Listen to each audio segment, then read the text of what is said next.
Have you ever been in a situation where you're seeing someone, maybe it's a friend, maybe it's an acquaintance, and you're really unsure about where you stand with that person because you're spending a lot of time with this person more than, say, your average friends. They're also occasionally touching you, making you feel like you're actually developing feelings for them, and you're having deep and meaningful conversations in ways that you normally wouldn't have with any other person unless you were dating them, yet you're not actually in an official relationship or even dating this person. Anyways, welcome back to my channel. My name is Ken. I'm an emotional health coach, and today we're going to be talking about, are they interested in you, or is this just the step to being friend zoned? For those of you who are new to my channel, I help those who've come out of difficult relationships to find peace, communicate better, set better boundaries, and be ready to co-create healthy relationships. And if you're interested in this video and it provides any value, please like and subscribe, as it greatly helps me out. So today, I want to talk about two key things: when it's ambiguous with someone, and also how to go about releasing yourself from that situation and to find out whether or not this person is actually interested in you. So first and foremost, it's very understandable to be confused in a situation when you're with someone who, let's just say, you like them. You may not necessarily have to have developed emotional feelings for them, but you enjoy spending time with them. You're seeing them, say, regularly throughout the week, more so than your average friend. You're also discussing a lot of deep and meaningful things that you wouldn't normally talk about with anyone else. There's someone that you're attracted to physically, and you're really starting to question where this is all potentially going. And this person who has initiated a lot of this time with you has also not made it very clear about where they stand with you, and may have been very vague and confusing about where they see you.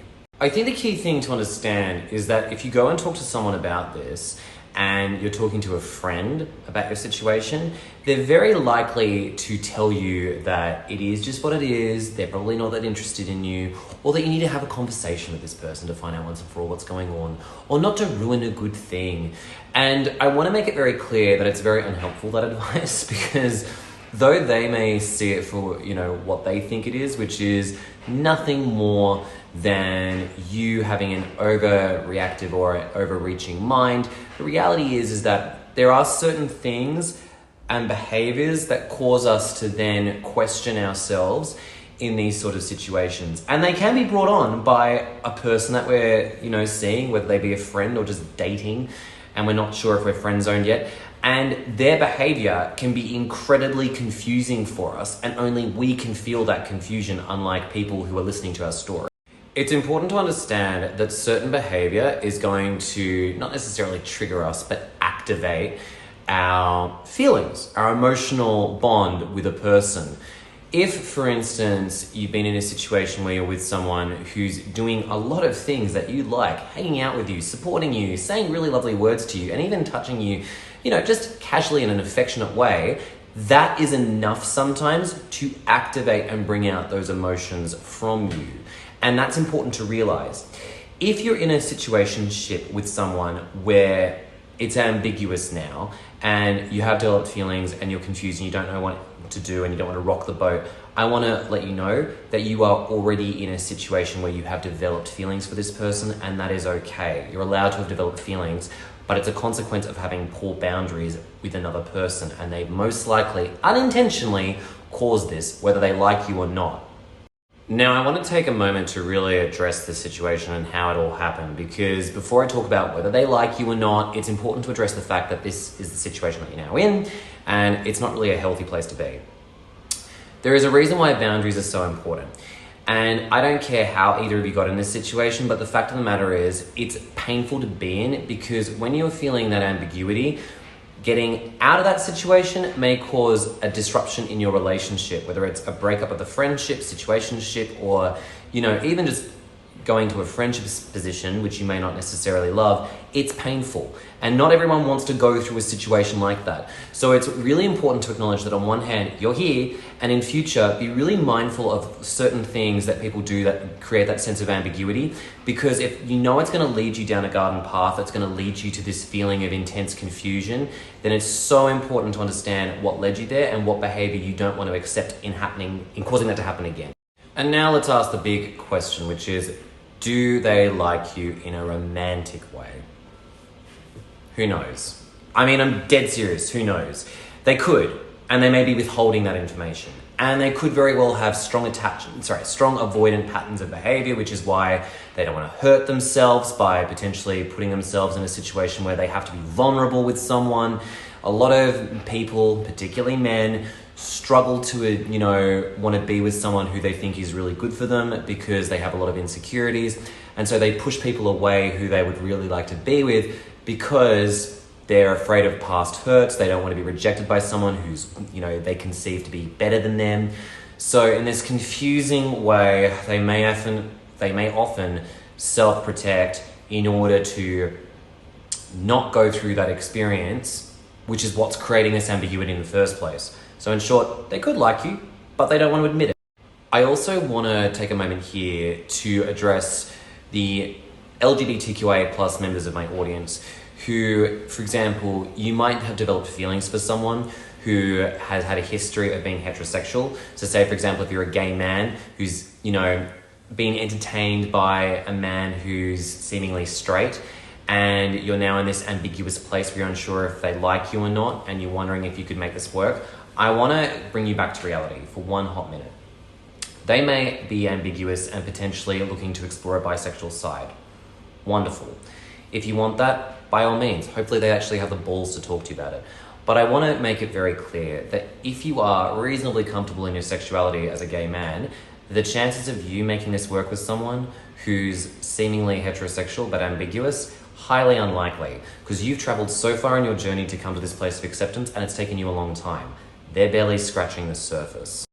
So with all this information in mind, the question then becomes, well, how do I navigate this ambiguity? And I want to just let you know that this is an awful place to be in. And it's really anxiety inducing to try and work your way through this, because something's got to change. Or you can accept what's going on. You can continue to accept the situation that you're in, the status quo, and it's probably going to stay the same way. The feelings of intensity and ambiguity are probably going to increase, and it's going to probably feel really awful. You could potentially, reduce your contact with that person and not let them know what's going on. I don't really love that option. Personally, the way I've navigated this, and it's been bloody hard, but the way I've usually navigated this is I've usually had a conversation with the person to let them know where I've got to, and I'm going to explain how I've done it, but I also want to assure you that not everyone's going to be capable of having such a conversation yet, so take this with a grain of salt because it's not an easy thing. So in a situation where I've been with someone where it felt ambiguous and it did get to the point where I ended up developing feelings for that person, I had a conversation where I basically said, hey, listen, I just need to let you know, I have just started to develop feelings of fondness and love towards you. And as a consequence of this, I do need to step back because I can't give my love to a place where I don't feel like this is necessarily going to work out. And that is why I'm choosing to go no contact going forward, to protect myself and open myself up for someone who's available for me. Now that worked for me, it's not going to work for a lot of other people. So it's important to understand that there are ways of having this conversation that can benefit you. You can ask some leading questions. Like, for example, you can say to this person that you're with, hey, just keen to know, I'm in a situation right now where I'm looking to be dating. Where are you at? I'm also maybe just wanting to know, how do you view us in terms of our relationship? Is it more of a friendship? Are we dating? What's going on? I'm just a bit confused. Or you might even just ask them something really generic like, hey, what's happening in your love life right now? Are you navigating that, or are you mostly just looking for friends at this time being? It's just important to ask questions like that to at least get some information out of them, to at least give yourself some clarity as to what's going on. And maybe that will then lead you to changing your behavior and not spending as much time with this person if you feel like it's just completely ambiguous, because ambiguity has no place with love. I think the key thing to really understand is that if you're stuck in one of these situations where it's ambiguous and you are not getting your needs met, then it's a really awful place to be in long term. And though you may enjoy the chemical high of being with this person, even if it's just more as weirdly close friends, that's something for you to accept. If that's what you truly want, more power to you. But I personally don't think a lot of people want to stay in that particular situationship. I think a lot of people are looking for something more deep, expansive, and most important of all, with clarity. I think ambiguity can come out when there's someone who definitely has, what I call reserved feelings for you, but you can't change that. And if that person is already reserved at this point in time and they're also scared to come out and actually express their feelings, chances are, even if they did accept that they had feelings for you, it's not going to come out in a way that's healthy for a relationship in the future. Overall, and to wrap this episode up, I think the one message that I want to leave everyone here is to say that love is about acceptance, and it also comes with little to no fear in the bargain. There may be insecurities that come up in the course of a relationship, that's normal. There may be patterns of avoidancy or anxiousness that come up, again, that's reasonably normal. But to be so withheld and guarded in the beginning, and also behaving in a way which causes you to feel ambiguous, I'm sorry, but that needs to be called out, because if that person's unaware of how they're behaving and also how they're also causing you to feel confused, they need to know what they're doing and also how they've co-created this too. Sometimes they may not have done it intentionally, other times it's definitely been withheld, but even so, I know for a fact that I've definitely acted flirty in the past without intending to cause reactivity from men that I've been hanging out with, and it's bitten me in the ass, and I've had to learn from that too. So anyways, if this video has been helpful, please like and subscribe, and I look forward to doing another topic with you guys next week.